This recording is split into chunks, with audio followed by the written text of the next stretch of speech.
All right. Hey, everybody. Hey, Paul. How's it going? Good, you? I'm very good. Just got off 2 weeks of little craziness at home where everybody got the flu.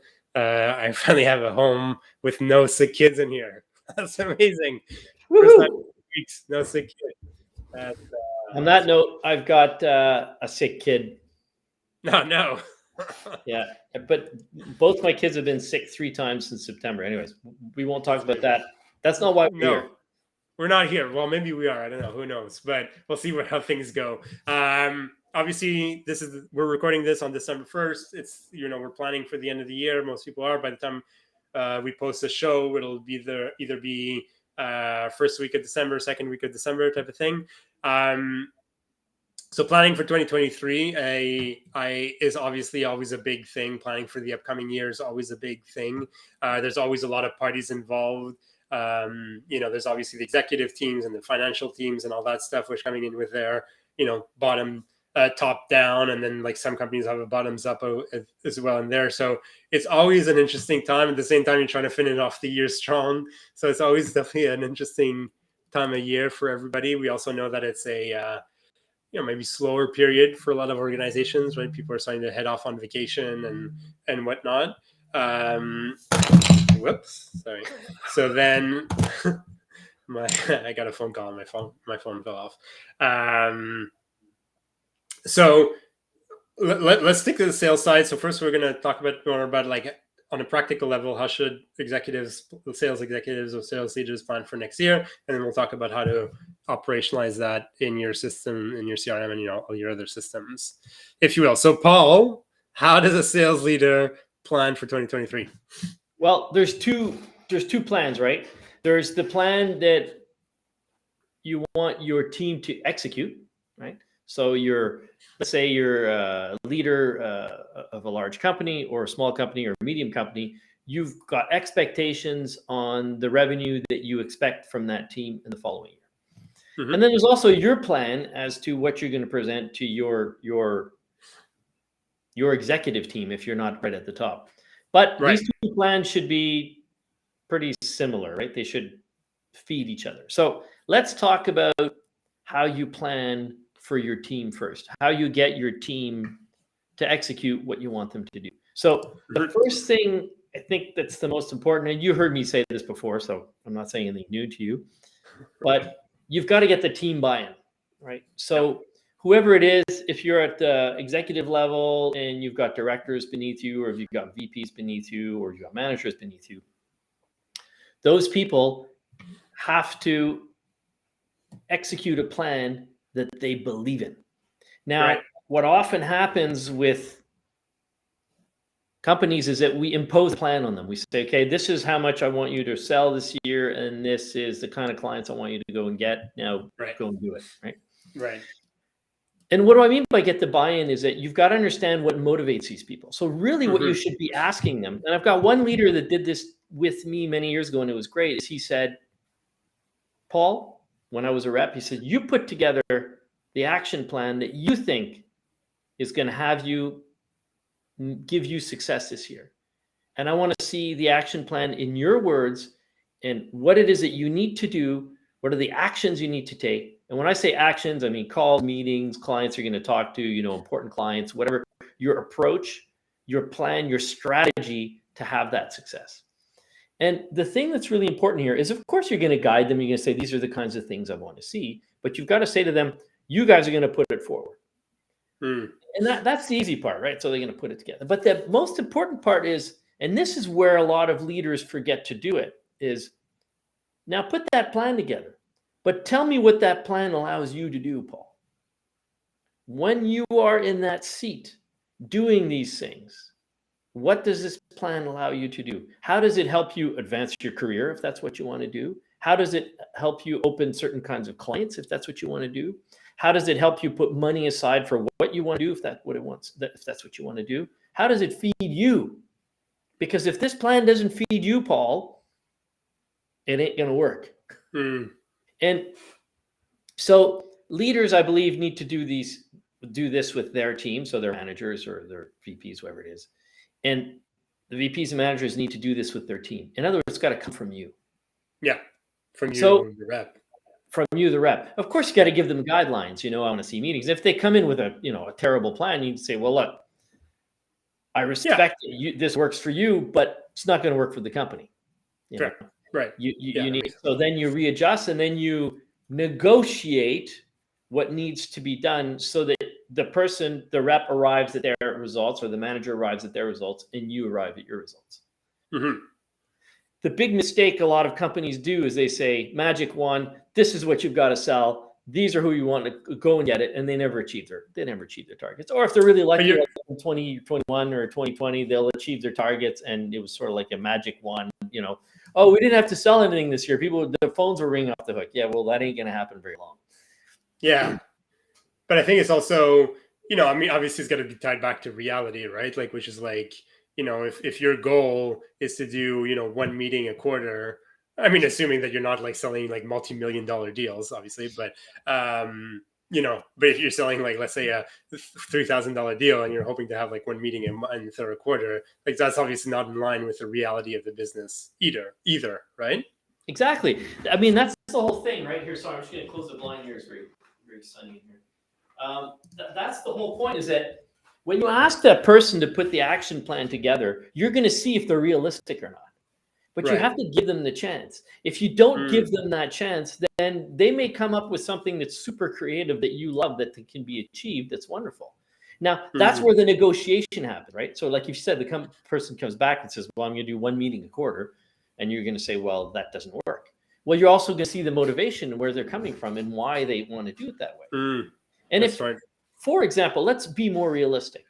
Let's say in your mind, you're a leader and you expect 15 calls a week from your salespeople. In your mind, that's the wonderful number that you think they need to have their success. And let's say 90% of the team comes back with 10 calls a week. Well, then you got to ask yourself, okay, is it me that's off the mark here? Is there something I'm not considering? Are they overloaded with administrative work because we've changed all their processes and they can't do their job? Okay, maybe I need to go look at operations. You know what I'm saying? So that's where the negotiation comes in. Or are they just, not realistic? And then you might show them something different. Hold on, what's going on in your calls? Why are you spending 4 hours on each call? Maybe the calls could be different. So it opens up conversation, and it includes the person who you're going to hold accountable to their plan. And to me, if you don't do that, you're just lucky if you achieve your goals, because you don't know the true motivation of that sales individual. You and I are always talking about find the motivation of your client. Yeah, you have to find the motivation of your client, but if you don't know the motivation of your team, you can't go any further. Right. Yeah. I'm talking a lot, Fab. No, but I mean, it's in fact, obviously you have the experience on the sales side of things, which is key. And I find that really interesting because, what I see a lot is the opposite, really, this top down, that's it. And I mean, there's some bottoms up stuff that I'm starting to see as well, which is interesting. But at the end of the day, like it's just top down, just it doesn't work. Like it might have worked like back in the day when people had maybe less choice, less option, and that's just how it was expected, or maybe business was good, right? You're in a 10-year boom of like, well, yeah, like these targets are definitely achievable or whatnot. But I like what you're seeing, because I liked also how you answered when I said, like, what if they're coming in like under and that could reflect two things: either one, your expectations are out of whack, or two, maybe their motivation isn't there and there's something to work on. Well, let's make it really close to home. Let's say they didn't set up their HubSpot properly and they have no clue how to do it, and their HubSpot's taking their reps 5 hours a week because no one's been smart enough to set it up properly. Well, then that's a problem, right? So then if you go and set it up properly, then your HubSpot becomes a sales assistant, to become something that facilitates your sales. It helps you as a rep be better rather than something that you see as being a burden.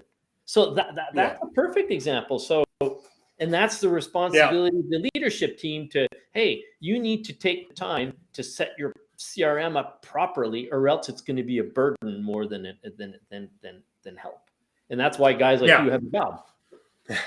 Yeah. And I think that's and it's interesting more on a personal level. Like, obviously I'm a HubSpot partner, and that means I have an account manager at HubSpot that, I use them because I'm all by myself as a kind of a de facto sales leader, right? Like somebody that I have a weekly meeting with them and we kind of go through opportunities and stuff like that. And I got really busy end of last year into like maybe the end of this summer, and then decided to take a bit of a breather after that. And then I was like, okay, now I need to get back into biz dev mode, quote unquote.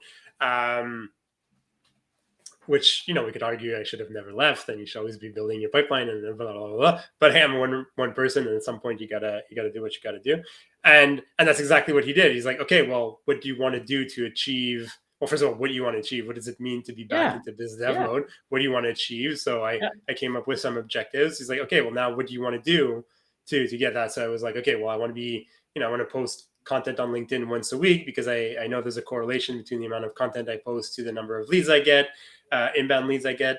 I want to connect with more executives on LinkedIn, and I want to do like 2 LinkedIn connection messages or messages a day, and I want to do, let's say, I think it was 1 or 2 discovery calls a week, like something like that. I don't remember the exact numbers, and that's so helpful, right? Because then and I, on top of it, like I have my weekly call with this de facto sales leader, and I know that every Monday morning I'm going to be held accountable to So what I to promised your I own would plan. do. You're going to be held accountable to your own plan. So you don't feel it's interesting though, but you gave him the magic wand. You said, Yeah, whatever his name is, Jim, you're going to hold me accountable to the plan that I built. And that's how it has success. yeah, That's how yeah, because you want to succeed because it yeah, means something to you.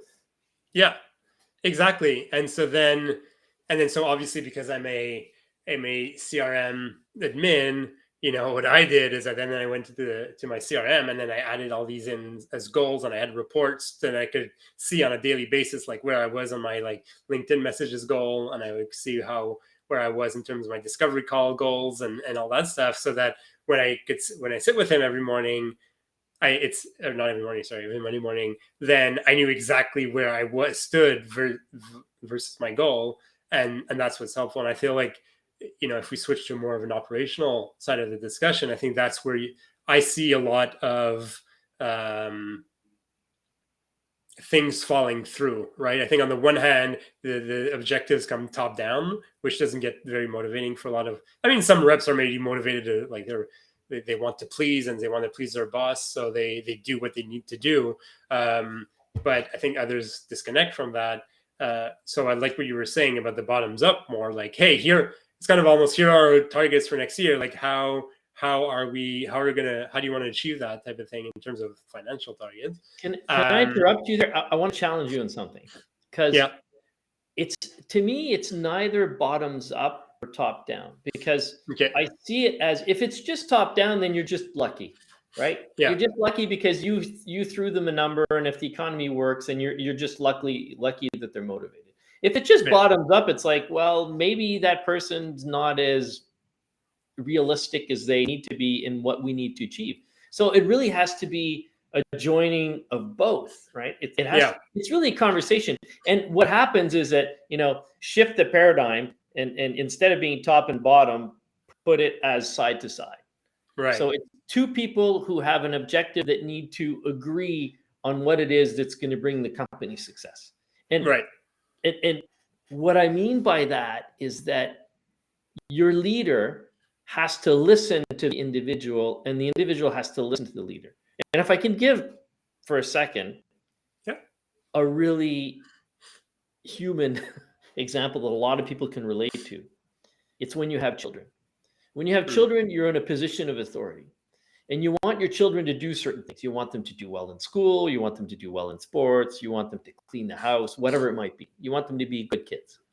Yeah. And a lot of parents are top down, and we all do that at one point. We tell them, you got to do this, you got to do that, and sometimes it works, but most of the time it doesn't work for long. Particularly if you've got a kid who's not motivated in school and they're not doing well, then you've got to really say, well, what's your motivation? Why aren't you happy in school? What is it that's making it that you don't want to do this? That way you'll understand the reality, and then you could be a better leader. You could be a better parent, because you can say, okay, so you really, let's bring it back to sales for a second. So, you really feel a certain insecurity in this type of account that we're asking you to grow. So, okay, we'll give you a little bit more training there, or we'll work it. And if you, and how to operationalize all Operationalize. this. Thank you. Is that, once your rep has built the action plan and the leadership has agreed to what that action plan is, then the leader is holding you accountable exactly like that guy. But it wasn't a top down or just a bottoms up thing. It really was a side to side communication. Yeah. And you have to see it that way. In those conversations, there has to be respect. It can't be, I expect you to do this, or else you won't get where you want. It's funny because sorry, I'm talking a lot here, but you really lit me up on something. I did a LinkedIn post last week on accountability. And I had one guy saying, sales reps need to be accountable. They should be accountable. You need to hire the right people. I didn't get in a huge thing on LinkedIn. I didn't want to go there. But really, in today's market, and even in the market of the past, if you're just hiring someone and beating them over the head, hoping they're going to achieve something, like you said, some people want to please so much that they'll do it, right? They'll just do the work. But you have a few golden nuggets in the rough or diamonds in the rough that you're not letting explode to their full potential because you're not having the right kind of conversation. And that's really easy to tweak. And it's not that you're being a weak leader. It's that you're being an attentive leader who's being consultative. Yeah. Yeah. No, and you're right. I think I've seen that too, right? I mean, obviously I'm usually a fly in the wall in those types of meetings where, I've heard leaders being like, oh, these reps should just be motivated, right? They're getting commission. Like, I don't know why. And, I mean, it's not my role there, but my role there is to help them build a system that works. But you can definitely see there's cracks in the role. Well, if that's the thinking of the leader, if that's you as a leader and you're thinking like my team should just be motivated, I think, there's a good indication of where the problem on the team lies, really.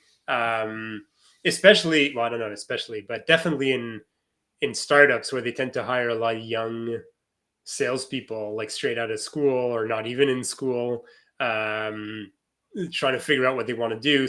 They're not technical, so sales seems like a good place to start.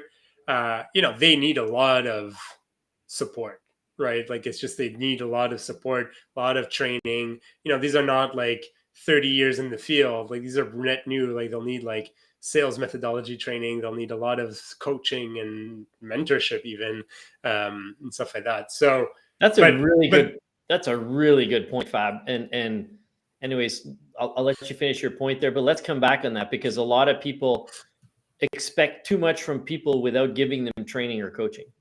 Yeah. But that's it. So to me, I think with what I see a lot, and the first pitfall is what we were just mentioning, this kind of top down, bottom down, maybe side to side goal setting. On an operational level, what I see is like, then it just doesn't get tracked, right? Okay, Jeff, you told me you're going to do 10 calls a day, right? And we agreed like with where the business needs to go and where the business fees need to be. And like, I think if Jeff does 10 and, maybe Samantha does 15, like whatever objectives they came to us with is like, okay. And then the leader goes off and like, job done, right? What they're not doing is taking the time to then track that, because it makes sense, December 13th, right before you head off for the holidays, like great, we're ready for next year. January 2nd or 3rd, whenever you head back to the office, we'll hit the ground running and we're good to go. But then it's all forgotten, right? Because then life happens, right? The economy goes up, the economy goes down, reps quit, new reps come in, company change, and come even February, sometimes March, you've forgotten all about those targets, right? Because it's like the crunch for the end of the month. Well, maybe there wouldn't have been a crunch at the end of the month if you had kept your reps accountable to their objectives. And so what I always encourage sales leaders to do is that then take those objectives or those goals that these reps have set for themselves in an ideal situation and track them, right? Like you have to be able to see that in your weekly meeting with Jeff and Samantha and whoever, like, okay, Jeff, like you said, you do 10 calls, right? But this week you're at 3, like can't start the week off like you can't start the year off like this, right? Like what's going on, and you can dive deeper, and then obviously or deal what's it going out. on. But I would even go to, I totally agree with you, Fab. And I would say that if your action plan is not properly tracked and not properly operationalized, it's useless. It is. You know, It because you just is. write, it's like writing a bunch of numbers on the board saying, okay, go do this. And then if your managers or your leaders, no one holds you accountable to what you did, and you just end up doing what you want. Well, okay, it was a fine exercise, but you're not executing it. It's like designing a great car and not putting it into production. Well, the only Yeah. way to put it into production is to operationalize it properly and have it in your CRM and do it properly. But did you Yeah. notice And I if said you're the word feeling that you're operationalize twice and it didn't mess up? nice, good job. But that's it. And then if you feel you can't track the goal, then you have to make sure that this is a good goal, right? Like if somebody's saying like I want to have better conversations with people, then okay, but what does better conversation, and maybe better conversations means I need to be able to run better discovery calls. Okay, fine. Like let's look at what's in the CRM that allows it to indicate that you're having better conversations. Like do you have a better idea of what the pain is or what the impact is, or like and log that, and then you can say number of calls with critical event discussions involved, Yeah. and things like that. But if you can't track it, like it's guaranteed within a couple of weeks, like it's all going to go to shit.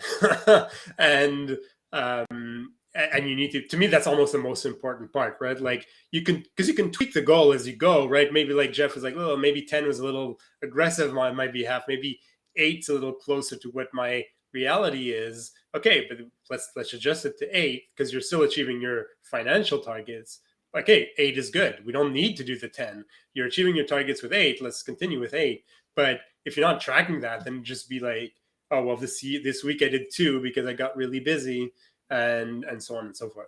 So, and to me, that's part one, right? And it's very, very important. So when you're planning, it's actions, it's everything that's moving forward. But you've heard me say this before. There's three things, right? So there's your actions for results. That is, to get the cooked bread or the the final product, which is money in the bank. You need your actions, which is what we're talking about, right? So plan of action, good CRM, operationalize it properly, do everything properly, make sure it makes sense so you don't just have these highfalutin goals that you don't follow through. That's phase one. Phase two is what a lot of people forget to do is, let's say everyone's doing all the right actions and they're following their CRM and they've done everything properly, but they still don't manage to sell as well as the industry standard.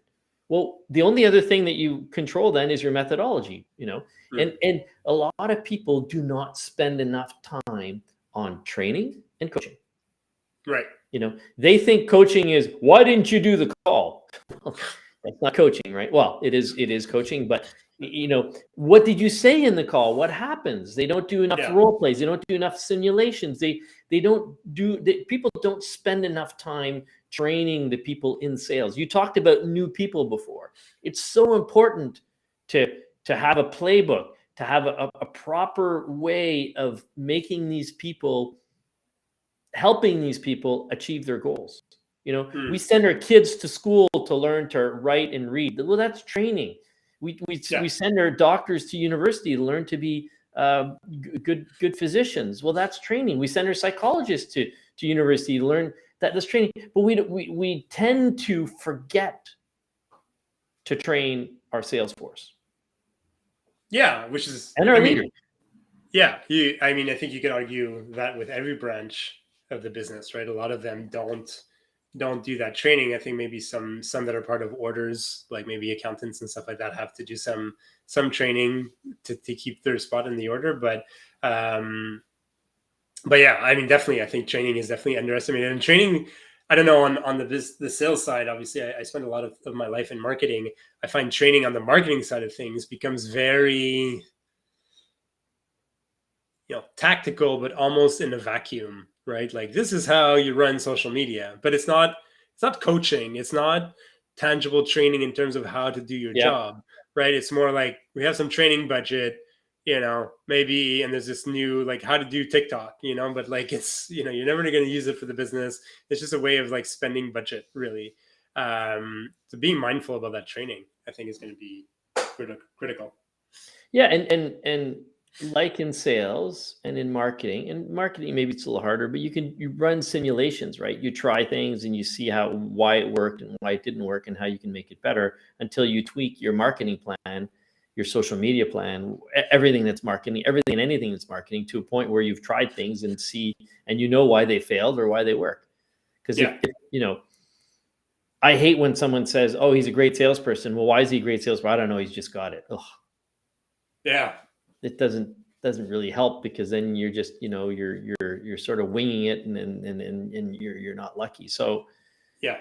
training's important at all levels, and coaching's important at all levels, and understanding what coaching is, whether it's in marketing or in sales. I mean, I think that it's the same thing, in And operations. service, right? But Yeah, and service too, of course, and service as well. I mean, anyone who's client facing, or deals with yeah. attracting clients. And even if let's go a little bit of a tangent here. In operations, if you're making a very specific product, if you don't train your people properly, the product won't come out properly. Right. The good thing, about operations is you control all the factors that are going to lead to the results, right? Hmm. The hard thing in sales and marketing is you only control two of the three elements. You control your actions, your methodology. You don't control how the external people No. affect it. So you need to be really good at the two factors that you do control, to ensure that you're minimizing the negative effects from the third factor that you don't Yeah. control. Same thing in marketing and sales. It's the same thing. Yeah, and so I think that's why it's. I mean, I like where you're going with the training and the coaching and all that. I think we talked a lot about planning for 2023, which obviously involves like how do you help your reps plan and set objectives for next year. But the leader in there, the manager, the VP, whatever their actual title is, needs also objectives for next year, right? And I feel obviously we're talking about sales here, but marketing and service as well. They need to spend more time, and I feel every year we talk about this. It's like more time coaching and training. Like that needs to be in their objectives, and they need to be able to measure it, right? Like how many coaching calls did I do with my reps, right? And keep track of that, and how many trainings that we sign up for, and they need to be accountable to that from their CEO or co-founder or whoever's next up the food chain.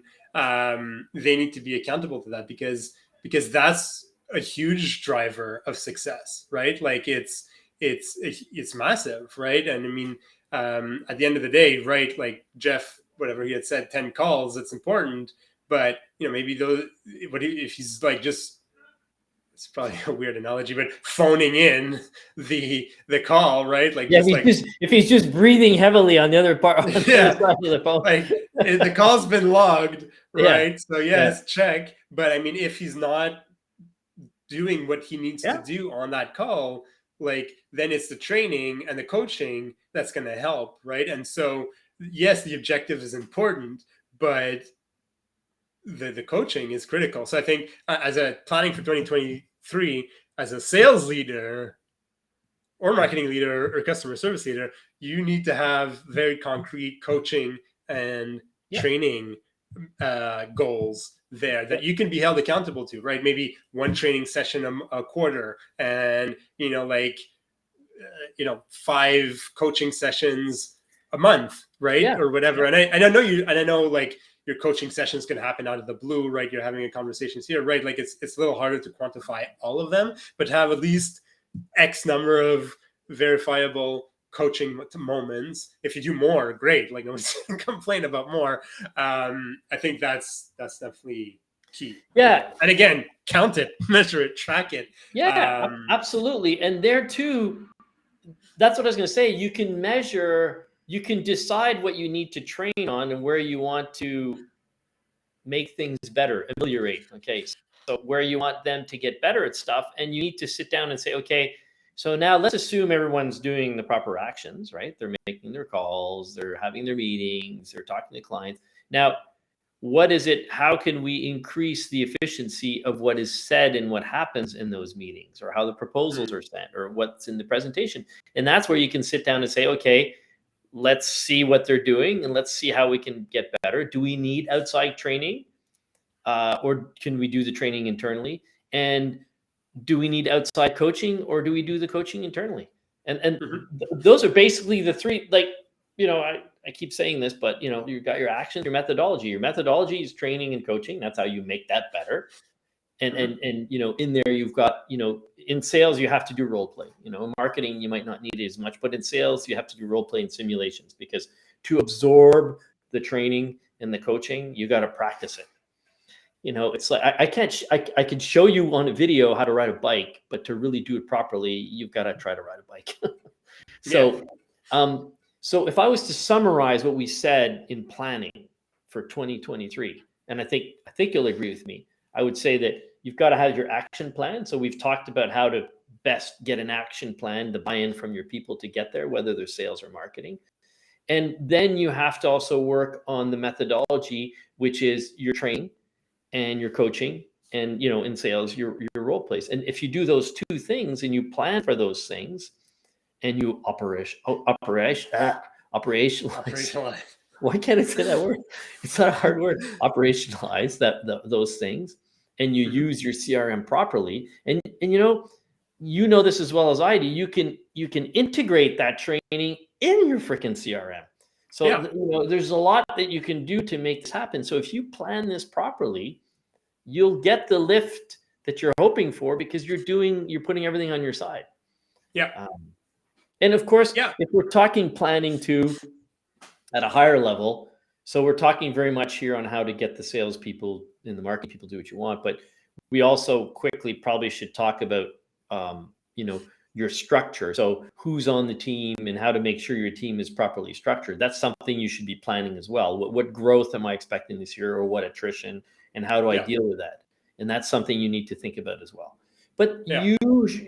and there too, if you know your people well, you're going to know who's a good player and who you want to bring up further and who you want to work on, and who Mhm. unfortunately might not be a right fit for the company. Yeah. But that's Yeah. part of the planning too. Yeah, I like it, Paul. Let's close the books on this one. I have a meeting coming up also, so I like what you said. I think for goal planning, for rep goal planning, the sideways approach where you're bringing in the business Yeah. perspective and they're bringing in like the execution perspective, I think is key. And then definitely building a dashboard in HubSpot with reports that track each individual rep's goal, so that when you have your one-on-ones, you can coach them also on like, and I also identify pain points, right? Like why can't you do those 10 calls of, well, you know what, I have no leads in the CRM, right? Like, well, okay, we didn't take into account prospecting, or like then we could go see with the marketing team, and we can, it allows you to identify very specific pain points Yep. to solve. So I think if you have those two, but you're right, there is a whole team dynamic planning in there that we didn't discuss, but and on leadership level is like include coaching and training in your accountability metrics for yourself, because that's going to be the game changer, I think, at the end of the day. Yep. Yep, absolutely.